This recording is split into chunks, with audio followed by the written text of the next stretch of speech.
네, 안녕하세요. 저는 플러터의 마지막 세션인 플러터 어떻게 해야 잘 쓸까? 3년 동안 플러터를 써봤습니다. 질문 받습니다. 라는 주제로 발표를 준비한 유병욱이라고 합니다. 네, 오늘의 목차입니다. 간단하게 제 소개를 좀 더 추가적으로 해드리고, 그리고 플러터라는 게 뭔지를 조금 더 원론적으로 베이직하게 좀 이야기를 해보고자 합니다. 그렇게 끝나고 나서 이제 어떻게 하면은 좀 더 플러터를 잘 쓸 수 있는지, 그리고 제가 3년 동안 플러터를 쓰면서 좀 느꼈던 팁들, 그런 것들 위주로 공유를 드릴 수 있을 것 같고, 그리고 마지막에 Q&A를 진행을 하도록 하겠습니다. 일단 제 소개를 먼저 좀 드리겠습니다. 저는 이제 개발이 4년 차밖에 안 됐고 플러터는 한지 3년 차입니다. 그리고 좀 독특한 게, 저는 원래 방송 영상학을 전공을 해서 방송 PD랑 그리고 방송 엔지니어를 했었던 사람인데 전향한 지 이제 4년이 됐고요. 비전공사 개발자 출신이라서 지금은 한양사이버대학교에서 응용소프트웨어학과에 지금 편입을 해서, 네, 이틀 전에 기말이 끝났어요. 네, 좀 행복한데 아마 학생분들도 좀 많으실 것 같은데, 네, 다들 기말 고생 많으셨고, 그리고 이제 막 돌이 지난 남매 쌍둥이 아버지이기도 하고, 그리고 플러터 서울, 옛날에는 플러터 코리아였는데 제가 오타가 있군요. 플러터 코리아의 오거나이저로 2020년부터 활동을 하고 있고요. 그리고 그 누구보다 플러터의 진심인 개발자입니다. 이미 앞에 훌륭한 다른 연사자분들께서 플러터에 대해서 2시간 정도 이야기를 하셨는데, 조금 더 저는 좀 베이직하게 플러터라는 게 뭔지를 좀 더 소개를 드리고자 합니다. 플러터라는 거는 그냥 단순하게 생각을 하시면은 목적이 뚜렷한 프레임워크 중에 하나입니다. 딱 이 목적이 하나예요. 크로스 플랫폼을 개발하기 위한 프레임워크. 만들어진 목적은 이거 하나고, 그리고 등장한 시기는 2018년도 12월입니다. 그래서 지금 나온 지가 이제 만 4년이 된 따끈따끈한 라이브러리 중 하나입니다. 사용하고 있는 언어는 다트라는 언어인데 조금 생소하실 거예요. 다트라는 언어를 혹시 들어보신 분이 계실까요? 네, 아마 다트라는 언어를 저기 뒤에 열심히 손 들고 계신 앞 연사자분들이 계신데, 다트라는 언어가 되게 생소하실 텐데 자바스크립트랑 유사한 언어라고 생각하시면 됩니다. 그래서 클라이언트 사이드를 주로 담당하는 언어이고, 학습하는데 자바스크립트 써보신 분들이시라면은 크게 어렵지는 않으실 거라고 생각이 듭니다. 스테이블 버전은 3.3.9 버전으로 나온 지 4년밖에 안 됐는데 벌써 메이저 버전이 3버전까지 올라갔고, 지속적인 업데이트를 꾸준히 하고 있는 라이브 프레임워크라고 볼 수 있습니다. 플러터의 장점은 뚜렷하게 세 가지로 구분이 됩니다. 딱 이것만 기억하시면은 플러터를 왜 쓰는지에 대해서 명확하게 좀 더 아실 수 있는 기회가 되실 텐데요. 일단 첫 번째 장점은 빠르다는 겁니다.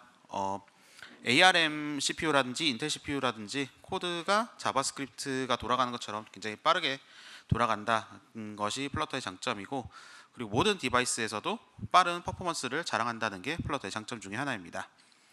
그리고 UI를 표현하거나 개발하는 데 있어서도 뭐 되게 빠른 개발 속도를 제공하기 위해서 여러 가지 기능들을 제공을 하고 있는데, 그것도 다음 슬라이드에서 좀 더 이야기를 하기도 하고, 그리고 굉장히 크로스 플랫폼이다 보니까 여러 가지 디바이스의 디스플레이에 어, 유사한 UI UX를 제공을 해야 되다 보니까 굉장히 플렉시블한 UI를 제공하는 것이 특징인데, 이 장점을 극대화시키기 위해서는 6가지 키워드로 좀 담아봤습니다.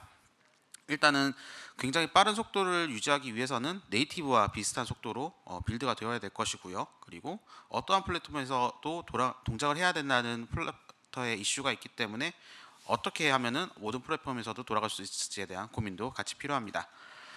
그리고 또한 개발하는 데 있어서 편의성을 또 제공을 해야 되는데, 그 편의성에 대해서는 핫스타트, 핫리로드라는 기능이 있는데, 이게 생각보다 굉장히 좋습니다. 저도 플러터를 선택한 가장 큰 이유 중에 하나이고요.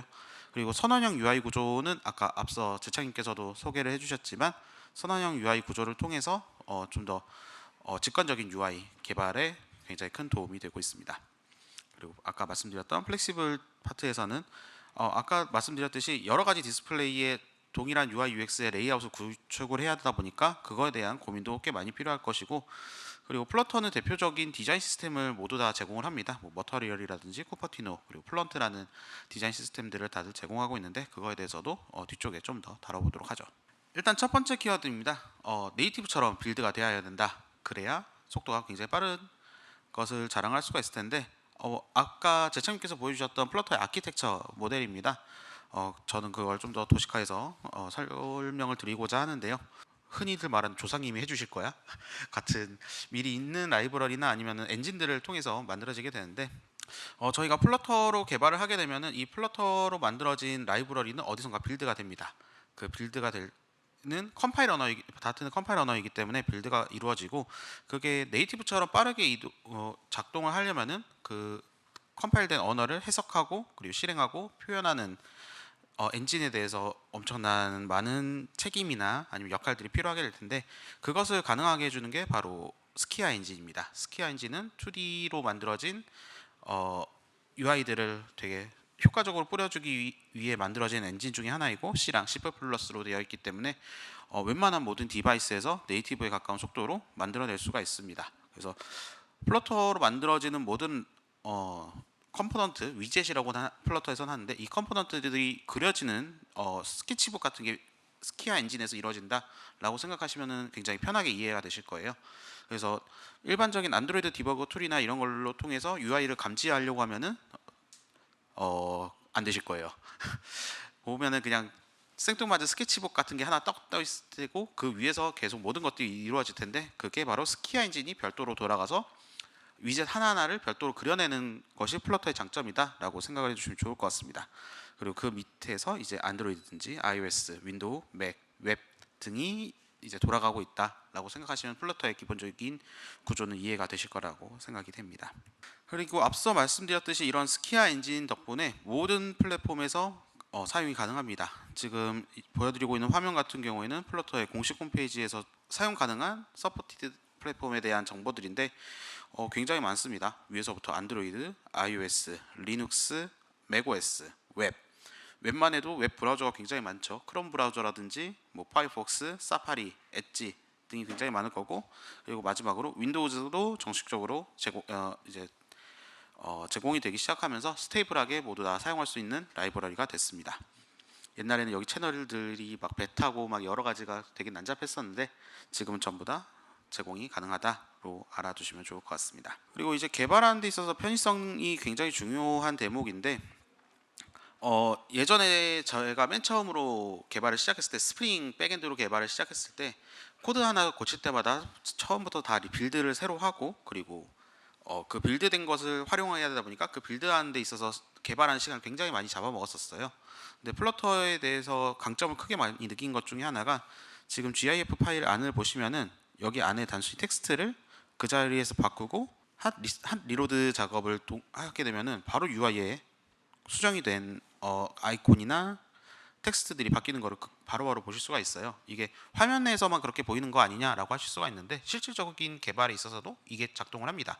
그렇기 때문에 내가 바꾸고 있는 코드가 적합한 코드인지 혹은 내가 고치고 있는 레이아웃이나 UI가 내가 의도한 대로 동작하고 있는지에 대한 피드백을 굉장히 빠르게 받을 수 있는 요소 중에 하나이죠. 그렇기 때문에 플러터의 개발 속도가 굉장히 빠르다고 하는 말은 여기서 나오는 경우가 대다수이고요. 그리고 선언형 UI 구조를 채택을 하고 있습니다. 그래서 예를 들어서 웹 같은 경우에 생각을 해보시면은 HTML이라든지 CSS라든지 UI를 구성하고 있는 모든 요소들이 분리가 되어 있는 데다가 명령형 구조라고 해서 얘 백그라운드는 뭐고 이거를 별도로 다 선언을 해줬어야 됐어요. 선언 UI 같은 경우에는 이걸 전부 다 함수식으로도 표현을 할 수가 있고 그리고 명령 구조처럼 얘는 무엇이다라고 선언을 하는 그 파일이 전부 다 다트 파일 안에서 동시에 이루어지게 됩니다. 그렇기 때문에 직관적인 UI를 바로바로 만들기에도 굉장히 편하고 그리고 비즈니스 로직과 UI 로직이 한 파일 안에 같이 관리가 될 수가 있어서 굉장히 리액트를 하시는 분들은 아마 아시겠지만 굉장히 왔다 갔다 하지 않아도 개발하는데 수월한 DX 그러니까 디벨로퍼 익스피리언스를 느끼실 수가 있으실 거예요. 그리고 또한 위젯 트리라는 개념이 있어서 위젯을 만들어내는 과정이 위젯 안에 위젯을 부르고 뭐 그런 식으로 되게 체계적으로 잘 맞춰져 있어요. 그러다 보니까 만들고 있는 위젯에 대한 위치라든지 역할이라든지 이런 것들을 각각 세분화시켜서 별도로 관리를 한다든지 아니면 재사용성을 높인다든지 하는 작업을 통해서 개발의 편의성을 좀 더 높일 수 있는 그런 과정들을 겪을 수 있습니다. 그리고 또한 클라이언트 개발자라면 가장 머리 썩히는 요소 중에 하나가 디바이스가 세로형일 때, 가로형일 때, 그리고 맥스 위스가 몇이고요. 이걸 넘겼더니 막 UI가 터지고 있어요. 막 이런 울부짖음을 많이 하는 경우가 있는데 플러터 같은 경우에는 이 레이아웃을 그리는 개념이 기본적으로 플렉시블하게 되어 있습니다. 여기서 말하는 플렉시블은 괄호의 길이가 총 몇이니 이거에 대한 몇 분의 몇을 이 레이아웃 이 위젯이 쓸 것이고 그리고 남은 넓이에 대해서는 다른 위젯이 쓸 것이다. 이런 식으로 뭐 픽셀이나 이런 고정치들을 넣는 것도 물론 가능하지만 레이아웃을 구성을 할 때 그렇게 넣게 되면은 레이아웃이 사이즈가 조금만 틀어지게 돼도 레이아웃 전체가 무너지는 그런 경험들을 하시게 될 확률이 높은데 플러터 같은 경우는 익스펜디드나 플렉시블이라는 위젯이 따로 있습니다. 그래서 그 위젯을 활용을 해서 비율별로 레이아웃을 구축을 하다 보니까 아무리 큰 디바이스라든지 아니면 작은 디바이스라든지에 따라서 UI UX를 룩앤필을 되게 유사하게 가져갈 수 있는 장점이 있고 그리고 추가적으로 레이아웃 빌더라는 위젯도 같이 제공을 하면서 뭐 예를 들어서 가로형으로 굉장히 긴 디스플레이에 이 뷰를 띄워야 된다라고 했을 때 가로형으로 쌓여져 있던 위젯들을 세로형으로 놓아준다든지 이런 식으로도 변경이 충분히 가능하기 때문에 이런 것들을 잘 쓰게 되면은 플랫폼 특성상에 나오는 디스플레이에 대한 이슈도 충분히 대응이 가능한 프레임워크 중에 하나입니다. 그리고 또한 플러터는 굉장히 디자인 시스템에 기반해서 만들어진 프레임워크입니다. 기본적으로는 구글에서 만든 머터리얼 디자인 시스템을 가장 잘 채용을 하고 있고요. 그러다 보니까 iOS 사용자들이 나는 iOS 특유의 감성을 좀 느끼고 싶은데 라고 했을 때는 디자인 시스템을 바꿔주는 것만으로도 바로 iOS에서 쓰는 것처럼 쓸 수가 있고 그리고 크로스 플랫폼 특성상 아무래도 안드로이드랑 iOS랑 동작해야 되는 UI가 다른 경우들이 반드시 생길 겁니다. 예를 들어서 안드로이드 같은 경우에는 물리적인 백버튼이 제공이 되지만 아이폰 같은 경우에는 그 백버튼이 없거든요. 그래서 그런 것들을 제공하기 위해서 뭐 뒤로 가기를 할 때 iOS는 화면을 쓸어 넘겼을 때 뭐 뒤로 가게 한다든지 그런 거를 별도로도 추가적으로 플랫폼 특성상 별도 코드를 넣는 걸로 처리를 할 수도 있기도 하고요. 그리고 디자인 시스템이 어느 정도 구축이 돼 있는 라이브러리를 갖다 쓰다 보니까 디자인 감각이 없는 개발자들도 생각보다 수려한 디자인의 앱을 굉장히 효과적으로 빠르게 만들 수 있다는 게 특징 중에 하나입니다. 그럼 이제 플러터에 대해서 제가 좀 간략하게 한 13분 정도 말씀을 드렸는데 남은 10분 정도는 플러터를 좀 더 어떻게 하면 잘 쓸 수 있는지에 대한 팁을 알려드리고자 합니다. 앞에 발표에서도 나왔던 이야기지만 플러터는 일단 오픈소스 라이브러리입니다. 그렇기 때문에 모든 소스 코드가 공개가 되어 있어요. 그래서 그거를 찾아보는 방법이랑 그리고 아무래도 아까 말씀드렸듯이 안드로이드에도 디버거 툴이 있을 때 그 디버거 툴이 제대로 동작하지 않는다고 말씀을 드렸었는데 그러면 이거를 확인할 수 있는 방법이 무엇이냐라고 하면은 다트 데브투스라고 별도의 디버거 툴을 제공을 하고 있습니다. 그래서 그 툴에 대한 내용과 그리고 플러터의 버전 매니징을 하는 어플리케이션이 따로 있는데 이거 같은 경우는 제가 굉장히 잘 쓰고 있어서 별도로 추천을 드리고자 하는 FVM이라는 앱과 그리고 커뮤니티에 대해서 소개를 드린 걸로 오늘 발표를 아마 마치게 될 텐데요. 하나하나 조금 더 안을 들여다보자면은 요새 개발 쪽의 트렌드라고 하면 오픈소스가 굉장히 큰 트렌드로 작용할 텐데 저는 개발자들이 힘을 발휘하는 데 있어서 네트워킹이랑 집단지성이 굉장히 중요하다고 생각을 하는 사람 중에 하나입니다. 그렇기 때문에 플러터 같은 경우에는 모든 소스 코드가 깃에 다 올라가 있습니다. 현재 개발 중인 피처에 대해서도 베타라든지 아니면 다른 채널을 통해서도 오픈이 되어 있고요. 그렇기 때문에 플러터의 깃허브에 있는 이슈를 잘 파악하는 걸로도 다음에 플러터에 어떤 기능이 들어가겠구나 라는 것들을 미리 볼 수 있는 그런 경험도 하실 수가 있습니다. 그렇기 때문에 이쪽에 지금 들어가 있는 개발자들도 뭐 2만 명에 달할 정도로 굉장히 많다라고 플러터 팀에서 강조를 하고 있고 그리고 또한 각각의 라이브러리들도 펍데비라는 아까 재창님께서 말씀해 주셨던 그 구글에서 제공하고 있는 라이브러리 페이지에서도 제공을 하고 있고 여기에 올라가는 소스들도 모두 다 오픈소스로 깃에 가면은 해당 소스 코드들을 모두 다 열람이 가능합니다. 맨 처음에 제가 플러터를 접했을 때 가장 고난을 겪었던 고충 중에 하나가 라이브러리가 없다 보니까 조금 개발하는 데 있어서 굉장히 많이 불편함이 있었는데 현재는 3만 개에 달하는 패키지들이 펍데비에 올라와서 서비스가 되고 있을 정도로 요새는 좀 라이브러리가 없어서 플러터를 선택하기 꺼려진다라는 말은 조금 어불성설이 아닌가라는 생각이 좀 들긴 합니다. 그리고 다트 데브툴스인데요. 플러터를 개발하시는 분들의 대다수가 아마 아실 거라고 생각이 들지만 생각보다 플러터를 처음 접하시는 분들은 이런 게 있어? 라고 생각하실 수가 있는 도구 중에 하나입니다. 플러터 데브투스를 활용하게 되면은 플러터 인스펙터라고 해서 플러터의 UI가 현재 어떻게 구축이 되어 있고 이 위젯이 차지하고 있는 바가 얼마고, 그리고 옵션들에 대해서도 좀 더 위젯 트리에 대한 위치라든지 이런 것들을 좀 더 세부적으로 알 수 있는 그런 UI 쪽에 필요한 디버그 툴도 제공을 하고 있고, 그리고 CPU에 대해서도 점적도를 얼마나 가지고 있어서 이 앱이 얼마나 최적화가 잘 돼 있고 잘 돌아가는지에 대한 프로파일링도 같이 제공을 하기도 하고, 그리고 퍼포먼스 측면도 충분히 가능한 도구 중에 하나입니다. 또한 저는 굉장히 잘 쓰고 있는 부분이 네트워크에 대한 감지도 같이 진행을 하고 있어요. 그래서 예를 들어서 API 서버로 보냈을 때 그때 리퀘스트한지 리스폰스에 대한 타입도 충분히 이쪽에서 검출이 가능합니다. 공감하지 않으실 수 있는 개발자분들도 계시는데 플러터는 버전이 굉장히 많이 올라갑니다. 자고 일어났더니 버전이 막 바뀌어 있는 경우도 굉장히 많고, 새벽에 갑자기 분명히 난 이번 주에 버전업을 했는데 플러터의 마이너 버전이 올라가 있고 막 그런 경험을 꽤 많이 했었는데, 플러터의 경우에는 업그레이드 같은 경우에는 굉장히 잘 지원이 됩니다. 그 대신에 다운그레이드 같은 경우에는 굉장히 폐쇄적인 환경인데요. 제가 소개시켜드리는 플러터 버전 매니지먼트라는 FVM이라는 앱을 사용하게 되면은 이 버전에 대한 스위칭이 되게 쉬워지게 되고, 그리고 저 같은 경우에는 플러터 프로젝트를 제 개인 프로젝트라든지 회사 프로젝트라든지 병행해서 쓰는 경우가 굉장히 많다 보니까 각각의 프로젝트에 대해서 플러터에 대한 버전을 갈아줘야 되는 경우가 굉장히 많아요. 그런 경우에 이 버전에서 사용하고 있는 플러터 버전을 강제로 할 수도 있고, 그리고 채널도 따로 지정할 수 있을 정도로 플러터 버전을 스위칭하는데 굉장히 효과적인 앱이라고 생각이 돼서 이번 슬라이드에 넣어보았고요. 그리고 사실 저는 플러터 개발을 시작했을 때는 진짜 클라이언트 사이드에 대해서는 아무것도 모르던 햇병아리였습니다. 그러다 보니까 커뮤니티에 대한 도움을 많이 받았는데요.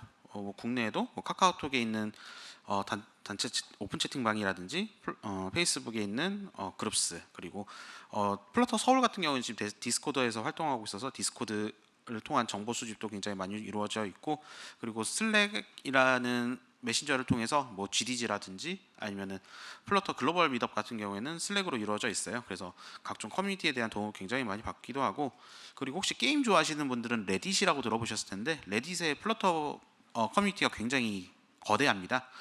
그쪽에서 나오는 정보들도 꽤 많이 쏠쏠하게 이용을 하고 있고, 그리고 지금 제가 띄워드리고 있는 QR 같은 경우에는 저희 플러터 서울의 디스코드 채널입니다. 그래서 저희가 미덥을 통해서도 디스코드 플러터 서울의 이벤트라든지 그리고 뭐 향후 계획 같은 것도 공개를 하고 있지만 사소한 수다라든지 메신저라든지 단순 질의응답이나 이런 것들은 디스코드에서 이루어지고 있어서 혹시 커뮤니티에 관심 있으신 분들은 해당 QR로 접속을 해주시면 좋을 것 같아요. 지금 찍지 못하셨더라도 제가 맨 마지막 슬라이드에 하나 더 넣어뒀으니 참고를 해주시면 좋을 것 같고요. 오늘 기조 연설 때도 나왔던 이야기인데 커뮤니티라는 게 굉장히 큰 힘을 발휘를 합니다. 저 같은 경우에도 여태까지 플러터를 개발하는 데 있어서 사수가 있었던 환경이 전혀 없었는데 그 사수의 역할을 누가 해줬냐라고 생각을 하면은 커뮤니티가 해주기도 했었고, 그리고 그 커뮤니티에서 하는 말이 항상 정답은 또 아니에요. 그래서 이 정보에 대한 진위 여부라든지 이런 것들을 찾아가는 과정들에 대해서 저 자신으로도 성장이 굉장히 많이 이루어지기도 했었고, 그리고 플러터 서울을 제가 지금 3년 정도 운영을 하면서 느낀 바로는 한국인의 정이라고 해야 될까요? 그 굉장히 오지랖을 많이 부린다고 생각하실 수도 있는데 도움을 주시는 분들이 굉장히 많아요. 그래서 그런 분들에 대한 도움을 직간접적으로 받는다든지 하는 과정을 통해서 여러분들도 굉장히 좋은 개발자나 아니면 연구자로서의 성장을 이루실 수 있으시면 굉장히 좋을 것 같아요. 지금 보이고 있는 수치 같은 경우에는 2011년도 플러터 기준인데 지금은 이거의 거의 배가량으로 오른 걸로 알고 있어요. 그래서 실제적인 수치라든지 그런 것들도 굉장히 폭발적으로 성장하고 있는 오픈소스 시장이다 보니까 꼭 플러터에 국한되지 않더라도 오픈소스에 각자 뭐 관심 있으신 프로젝트에 참여를 해보신다든지 하는 과정들도 굉장히 뜻깊은 경험이지 않을까라는 생각이 듭니다. 그리고 제 질문의 부제가 3년 동안 플러터를 해봤습니다. 질문 있으신 분이라는 부제였는데 혹시 Q&A 질문 있으신 분들은 편하게 질문을 해주시면 좋을 것 같습니다. 그 스테이트 관리 같은 거를 좀 많이 신경 쓰게 되더라고요. 그러다 보니 아키텍처에 대해서 좀 고민하게 되고, 그래서 좀 알아보다 보면 뭐 MVVM이라든지 아니면 블록이라든지 그런 것들을 쓰게 되는데, 혹시 그런 것들에 대해서 좀 어떤 생각을 가지고 계신지, 아니면 아키텍처 어떤 게 좀 괜찮은 것 같으신지 그게 궁금하네요. 네, 사실 아키텍처라기보단 디자인 패턴에 대해서 좀 더 가까운 질문이신 것 같은데 플러터 같은 경우에는 뭐 MVC라든지 MVVM이라든지 여러 가지 디자인 패턴들이 있지만 그게 상태 관리 라이브러리에 따라서 디자인 패턴을 좀 달리 가져야 되는 부분이 있어요. 그래서 사실 정형화된 패턴이라기보다는 뭐 게덱스라는 상태 관리 모델을 쓴다 그러면 게덱스 패턴이라든지 블록이라는 상태 관리 모델을 쓴다 그러면 블록 패턴이라든지 프로바이더 패턴 뭐 아니면 리액트에서 자주 쓰이는 리덕스도 상태 관리 모델로 제공이 되고 있어서 리덕스 패턴을 쓴다든지 그런 식으로 상태 관리 모델에 대해서 디자인 시스템이 좀 갈린다라는 게 제 개인적인 생각이고요. 최근에 들어서는 상태 관리 모델들 중에서 어떤 것이 좋냐라는 추천을 좀 많이 받고 있는데 사실 이거 관련해서도 제가 발표한 게 있어서 유튜브에도 있기는 한데 상태 관리 모델을 선택하는 데 있어서 근거는 있지만 정답은 없습니다. 그래서 그 상황이라든지 도메인에 맞는 상태 관리 라이브러리를 쓰시는 걸 추천을 드리고요. 그럼 학습을 위해서라도 뭔가 하나를 추천했으면 좋겠다라는 질문도 많이 받게 되는데 그런 경우에 최근에는 프로바이더가 아니라 리버포드 2.0이 굉장히 잘 나온 상태예요. 그래서 저는 개인적으로 추천드릴 때는 리버포드 2.0을 추천드리고 있습니다. 제가 플러터는 배워보지 않았는데 혹시 플러터 공부하기 전에 약간 사전에 배우면 좋을 것 같은 것들 소개해 주시면 좋을 것 같습니다. 네, 플러터를 익히는 데 있어서 좋을 만한 정보가 아무래도 언어가 독자적인 언어다 보니까 다트를 기본적으로 습득을 하시는 걸 추천드리기도 하고 그리고 개인적으로는 클라이언트 사이드에 관심 있으시다면은 REST API라든지 아니면은 실시간 통신을 위한 소켓이라든지 웹 RTC 이런 통신 규약을 익혀두시는 것도 굉장히 도움이 많이 될 거라고 생각이 됩니다. 감사합니다. 네.